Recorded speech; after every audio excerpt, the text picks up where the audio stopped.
Senator from Illinois. Thank you, Mr. President. I've come to the floor today as a United States Senator, of course, but also as a former soldier who served in uniform the last time a president rashly sent our men and women into an unjustified war in the Middle East. I spent nearly a year at Walter Reed Army Medical Center, recovering from the injuries I earned in Iraq. And every morning, as I struggled to sit up straight, every time I was rolled into yet another surgery, I made sure to read. What you just watched was not a political speech. What you just watched was a wounded warrior, a man who spent nearly a year at Walter Reed Army Medical Center, recovering from injuries he earned in combat, standing on the floor of the United States Senate and delivering one of the most searing condemnations of a sitting president in modern American history. His name is a senator from Illinois. He served. He bled. He earned the right to say what he said, and he said it all. But here's what's more important than the speech itself. Here's what should make every American stop and pay attention. He wasn't just angry. He wasn't just emotional. He came with facts. He came with the Constitution. He came with a resolution that could force a vote to end an entire war. And he issued a challenge, not just to Donald Trump, but to every single Republican in that chamber. A challenge they cannot ignore. Today, we are going to walk through every single moment of what happened on that Senate floor, why it matters, what it means for the troops overseas right now, and what it could mean for the future of this presidency. Stay with me, because this one goes all the way to the bottom. To understand why this speech landed the way it did, you need to understand who delivered it. This senator is not a career politician who stumbled into a uniform for a photo op. He is a man who enlisted, deployed to Iraq, and came home broken in ways that most of us will never understand. He spent close to a year at Walter Reed Army Medical Center, not visiting, recovering, surgery after surgery, physical therapy, the slow, brutal process of rebuilding a body that a war had tried to destroy. And every single morning during that recovery, he read the Soldier's Creed, framed, hanging next to his hospital bed. 13 lines that tell a soldier who they are supposed to be: disciplined, tough, proficient, never quitting, never leaving a fallen comrade behind. He kept that same framed copy.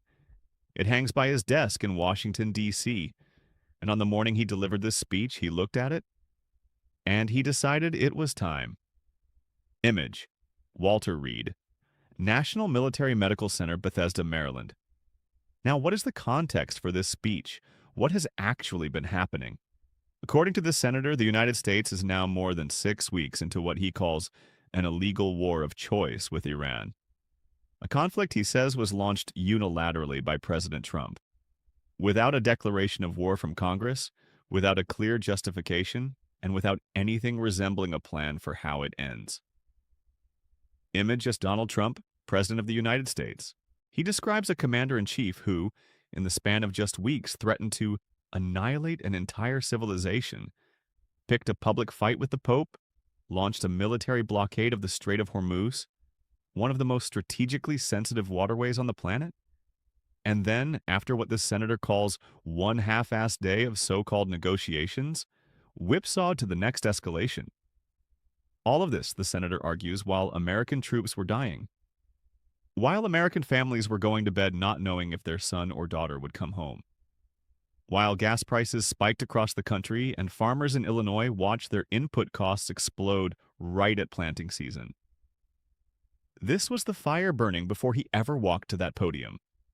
He opened not with outrage, but with something more powerful: moral authority.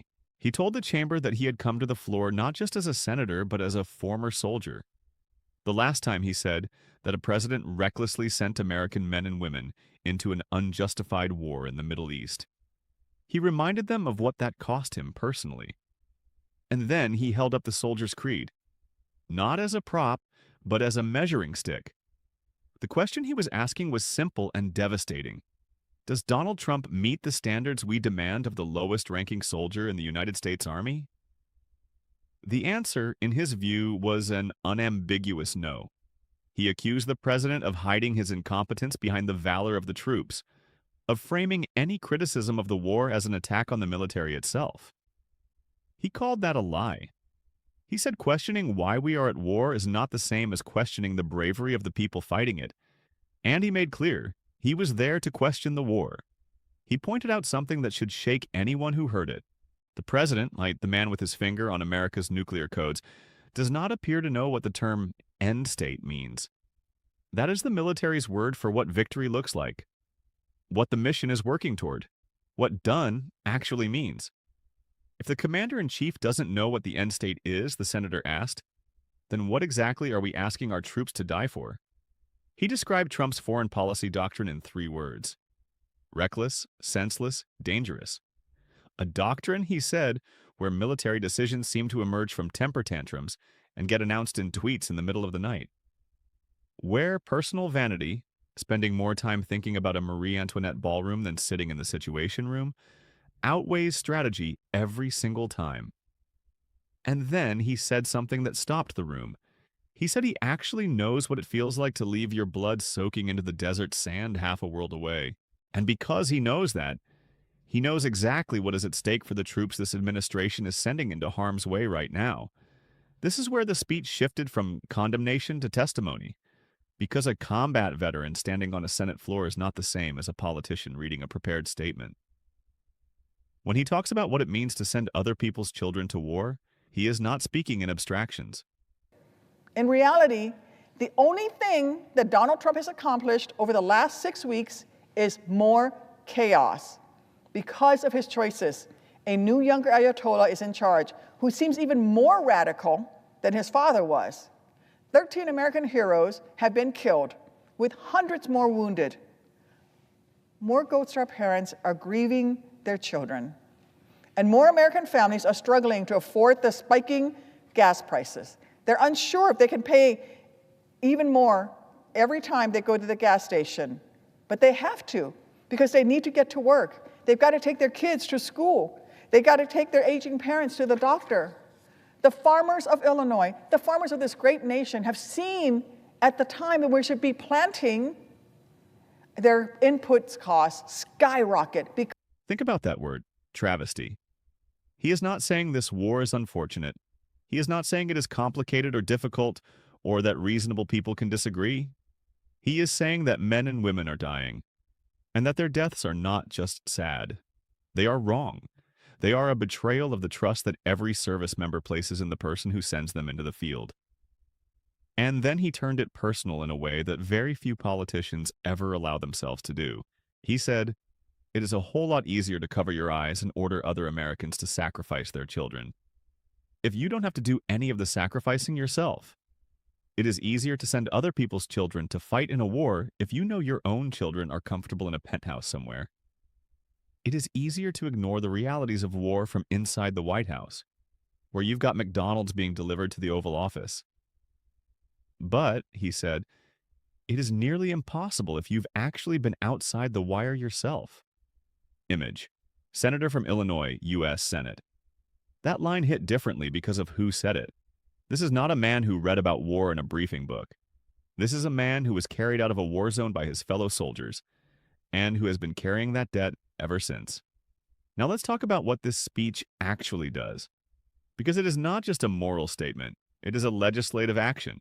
At the end of his remarks, this senator announced that he is calling up a War Powers Resolution.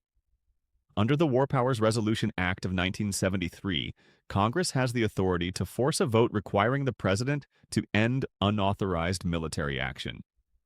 It is one of the few tools Congress has to check a president who wages war without a formal declaration. Image: War Powers Resolution, U.S. Congress, 1973.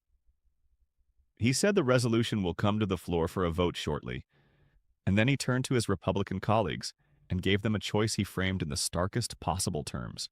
Vote with him and show that you actually care about putting America first, as you claim, or vote against it and prove that when it comes to a choice between the Constitution you swore to defend and Donald Trump's ego, you chose the ego. That is not a speech. That is a trap, a very carefully constructed one. Because either way Republican senators answer that vote, it tells the American people something they will not forget. We can't let this chaos continue unchecked. As our troops continue to sacrifice whatever is asked of them, we senators We senators need to do the absolute minimum required of us. That's why this week I'm calling up my War Powers resolution demanding that the Trump administration finally end this illegal war and to call for some actual public oversight and accountability on behalf of the American people. It will come to the floor for a vote shortly. So to my Republican colleagues, you have a choice, a simple one really. You can vote with me to end this conflict and show that you actually care about putting America first, like you claim, or you can vote to put Trump's ego first, proving that when push comes to shove, you care more about protecting Trump's thin skin than the Constitution that you swore to defend. At this point, it's pretty clear. Donald J. Let's be precise about the constitutional argument here because it matters. The senator is correct that Article 1 of the U.S. Constitution explicitly grants Congress, and only Congress, the power to declare war. The president, as commander-in-chief, has authority to direct military forces. But the decision to initiate a state of war has belonged to the legislative branch since the founding of the Republic. The War Powers Resolution of 1973 was passed specifically to close the gap that presidents had been exploiting, engaging in military action without a formal declaration. It requires the president to notify Congress within 48 hours of deploying troops into hostilities, and it limits that deployment to 60 days without explicit congressional authorization. If the administration has not complied with those requirements, and the senator's speech implies strongly that it has not, then the legal argument for the War Powers Resolution is not just political. It is on solid constitutional ground. Image, Senate Armed Services Committee, U.S. Capitol. The question legal analysts will be watching is whether this resolution can actually pass. In the current Senate, it would require Republican votes, and the senator knows that. That is why his closing challenge was directed at his colleagues across the aisle. He is not expecting the White House to comply voluntarily. He is betting that enough Republican senators care more about their own constitutional authority and their own political futures than about shielding the president from accountability. Whether that bet pays off is something we are about to find out. I am here to remind Donald Trump that he does not have the authority to unilaterally force us into war. He may never have read the Constitution, but I have. So let me direct his attention to Article 1, which makes clear that only Congress has the power to declare war. We are the ones tasked with deciding when and how Americans are sent into combat. We are the ones charged with that most solemn duty. Yet Trump is acting as if Article 1 simply doesn't exist, as if obeying the Constitution is optional, as if our founding document is just a yellowing, crumbling. Here is where things stand right now. American troops are still deployed. The conflict with Iran is ongoing. A new and reportedly more aggressive Ayatollah is now in a position of power in Tehran. Gas prices remain elevated across the country, and 13 American service members are dead. The administration has not, as of this speech, come to Congress to make its case. It has not presented evidence of an imminent threat that justified the initial military action. And by the senator's account, it has not articulated what victory even looks like. The War Powers Resolution is now formally announced. The vote is coming. And Republican senators, many of whom have been publicly supportive of the president throughout this conflict, are now facing a choice they cannot dodge. Because abstaining is not an option when a War Powers vote hits the floor. You vote yes or you vote no. And that vote goes on the record. And the American people will see it. That is the corner this senator has backed everyone into. And he did it with a speech that was equal parts memoir, moral argument, and constitutional law. It was, in the truest sense, a moment that defined exactly what he came to Washington to do. Let's step back and look at what just happened, and what it means.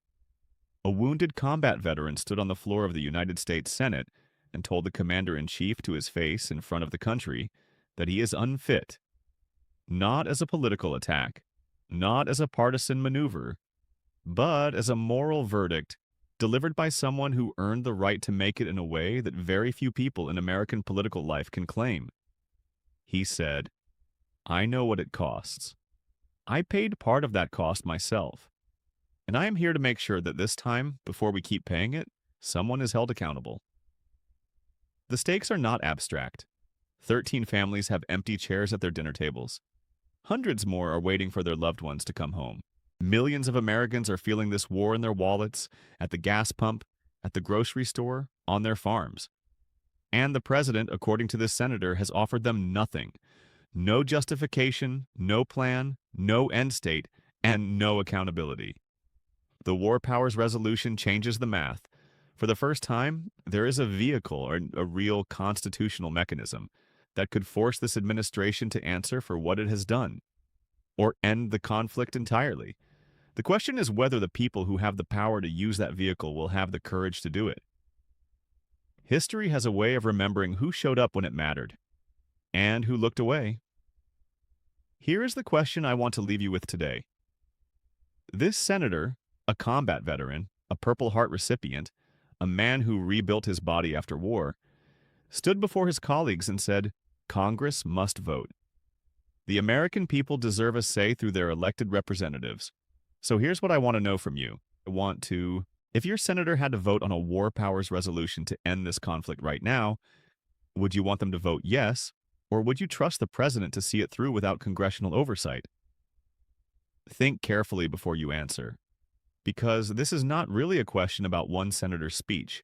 It is a question about what you believe the Constitution is for, and whether you think it should apply to every president in every war, no matter the politics.